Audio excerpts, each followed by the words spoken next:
चलिए मीटर के बारे में इस वीडियो में कुछ और समझते हैं। क्या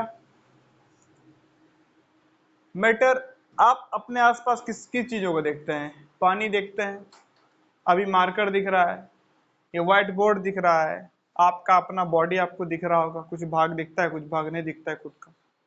नहीं, किसी ने आज तक अपना फोरहेड देखा है अपने आंखों से? अपने आंखों से नहीं देखा है, वो तो इमेज देखा है ना। नहीं ना, इमेज देखा है वो तो। ठीक है, ये बोर्ड कैसा लग रहा है आपको? लगातार है कि डॉट डॉट है? दिख कैसा रहा है? लगातार दिख रहा। ये मार्कर कैसा दिख रहा है आपको? लगातार है। ये फोन जो है उसका जो ऊपर वाला दिख रहा है क्या आपको? लगातार, स्क्रीन लगातार दिख रहा है ना। ये बैक कवर जो है क्या दिख रहा है आपको? लगातार, कंटिन्यूअस है। तो यहां से आपके अंदर एक भाव उठता है क्या कि मैटर जो है ना वो कंटिन्यूअस इन नेचर है। नहीं, कंटिन्यूअस लगातार है चीजें, नहीं लगातार इतना बड़ा टुकड़ा है, लगातार उतना बड़ा टुकड़ा है, लगातार उतना बड़ा टुकड़ा है। लेकिन ये बात क्या है? गलत। रियलिटी में मैटर का नेचर कैसा है? पार्टिकल नेचर का है। ये जो आपको चीजें जो दिख रही हैं लगातार, वो छोटे छोटे पार्टिकल बहुत क्या आ गए हैं? समीप। छोटे छोटे पार्टिकल क्या है? बहुत ही समीप। तो लग रहा है कि आपको ये क्या है? लगातार। एग्जाम्पल से समझिए, तीन आदमी काफी चिपक के सोए हो, काफी चिपक के, और दो का हाइट क्या हो? छोटा, और एक का हाइट क्या हो? बड़ा। एक ही का गर्दन चद्दर के ऊपर हो और वो बीच में हो, दोनों तरफ से दो लोग पूरा चिपक के सोए हैं। तो भ्रम क्या पैदा हो जाता है कि नहीं, काफी मोटा सा एक ही आदमी सोया है। लेकिन एक्चुअली में कितने लोग सोए हैं? तीन। बस वही भ्रम आपको यहाँ पैदा हो रहा है, क्योंकि छोटे छोटे पार्टिकल बहुत ही चिपक के क्या है साथ में, तो आपको लग रहा है कि कंटिन्यूअस है। बेसिकली यह है क्या? पार्टिकल। बताया था ना इंट्रोडक्शन की क्लास में भी आपको? नहीं, मैथ्स में आप लोगों ने पढ़ रखा है क्या बेसिक वाले पार्ट में कि पॉइंट पॉइंट से लाइन बनता है। लाइन क्या दिख रहा है आपको? कंटिन्यूअस। बेसिकली वो बना किससे है? पॉइंट पॉइंट से। नहीं, तो पार्टिकल है लेकिन बड़ा पास होने के चक्कर में लगता है क्या आपको? कंटिन्यूअस। इतना समझ में आया? अब आपकी जो क्लास 9th की एनसीईआरटी का टेक्स्ट बुक है उसमें दो एक्टिविटी है, एक्टिविटी 1.1 और एक्टिविटी 1.2।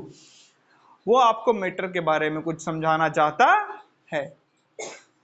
एक्टिविटी 1.1 क्या है? तो एक्टिविटी 1.1 है कि एक बीकर लीजिए, उस बीकर में 100 मिलीलीटर 200 मिलीलीटर जितना जितना कैपेसिटी हो, जितना आपको भरना है उतना क्या भर लीजिए? पानी। आज जहां तक आपने भरा है वहां तक मार्क कर लीजिए। आफ्टर दैट स्पून से उसमें कुछ सॉल्ट डालिए और उसको फिर स्टिर करिए, मिलाइए। आप पाइएगा कि वो जो वाटर का लेवल है वो बढ़ा नहीं। इंट्रोडक्शन क्लास में मैंने आपको बताया था, कायदे से नमक का कुछ ना कुछ वॉल्यूम है ना भाई? पूरे डब्बे का उसने स्पेस लिया तो वॉल्यूम है ना, उस डब्बे से आपने निकाल के डाला। तो छोटे पार्टिकल का वॉल्यूम है। अब वॉल्यूम गया तो थोड़ा सा वॉल्यूम रेज करना चाहिए। पानी का वॉल्यूम है, उसमें थोड़ा एक्स्ट्रा डाला तो और वॉल्यूम क्या करना चाहिए? लेकिन वॉल्यूम रेज नहीं कर रहा है। क्यों? क्योंकि वाटर के पार्टिकल के बीच में जो गैप है उसमें जाके नमक सेटल डाउन हो गया। अगेन क्या पता चला कि मैटर किस नेचर का है? आप बोलेगा नहीं, पत्थर डालते हैं तो पानी का लेवल बढ़ जाता है। नहीं, पार्टिकल के बीच में उतना भी गैप नहीं है कि पत्थर सेटल डाउन हो जाए। तो स्वाभाविक सी बात है, लेवल राइज कर जाएगा। और नमक भी आप डालिए ना 15-20 चम्मच, अपने आप लेवल क्या कर जाएगा? उतना भी स्पेस नहीं है। समझ गए? इतनी बात समझ में? अगला सवाल ये कि कितना छोटा है एक पार्टिकल मैटर का? मैटर का एक पार्टिकल कितना क्या है? छोटा। अगेन इसके लिए आपके बुक में एक एक्सपेरिमेंट दिया है, एक्टिविटी 1.2, एनसीईआरटी क्लास 9th का टेक्स्ट बुक में, चैप्टर 1। उसमें 4 बीकर लिया जाता है। 4 क्या लिया जाता है? बीकर। एक में 100 और बाकी चारों में 90 ml मिलीलीटर क्या भरा जाता है? वाटर। और लिया जाता है पोटेशियम परमैंगनेट। ठीक है, क्या लिया जाता है? Potassium permanganate. क्या जाता है, पहले जिसमें 100 मिलीलीटर वाटर था उसमें हम लोग क्या डालते हैं? बहुत ही थोड़ा सा पोटेशियम परमैंगनेट, एक डार्क पिंक कलर उसका पूरा हो जाता है। ठीक, अब उसमें से हम लोग क्या करते हैं, 100 वाले में से 10 ml लेते हैं वो सॉल्यूशन, और अगले 90 वाले में डाल देते हैं, उसमें भी पूरा कलर चेंज हो जाता है। फिर 10 ml लेके अगले में डाल दिए, फिर से कलर चेंज हो गया। 10 ml लेके अगले में डाल दिए, फिर से उसका कलर चेंज हो गया। और ये कुछ लेवल तक होते रहेगा, एक टाइम आएगा उसके बाद कलर चेंज होना क्या हो जाएगा? बंद। अब जरा इसको समझते हैं क्या हो रहा है। थोड़ा सा पार्टिकल पूरे बीकर में फैल गया, मतलब थोड़े से एक बीच में कितने छोटे छोटे पार्टिकल रहे होंगे, उन छोटे छोटे का भी छोटा सा हिस्सा लिया, वो भी पूरे बीकर में फैल गया, मतलब उन छोटे छोटे में कितने छोटे छोटे रहे होंगे, वो छोटे छोटे का छोटा हिस्सा अगला में लिया, वो भी पूरे में फैल गया, मतलब कितने छोटे छोटे रहेंगे। मतलब पार्टिकल क्या होते हैं? मैटर के बड़े ही छोटे छोटे। ठीक है ना।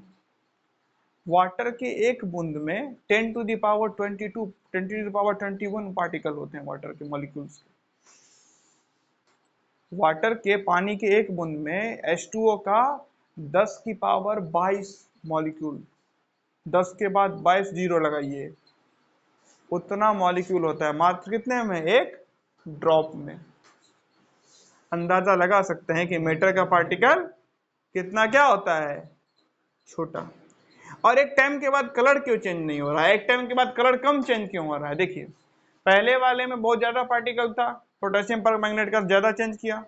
अब उसमें अगर 100 में से आपने 10 उठाया, 10% उठाया ना, अगले में 10% डाला इसके अपेक्षा, तो पार्टिकल की संख्या इसमें क्या है? तो कम चेंज होगा। फिर धीरे धीरे एक टाइम आएगा जब पार्टिकल की संख्या बहुत ही क्या हो जाएगी? कम, तो बिल्कुल कलर चेंज होना क्या हो जाएगा? बंद।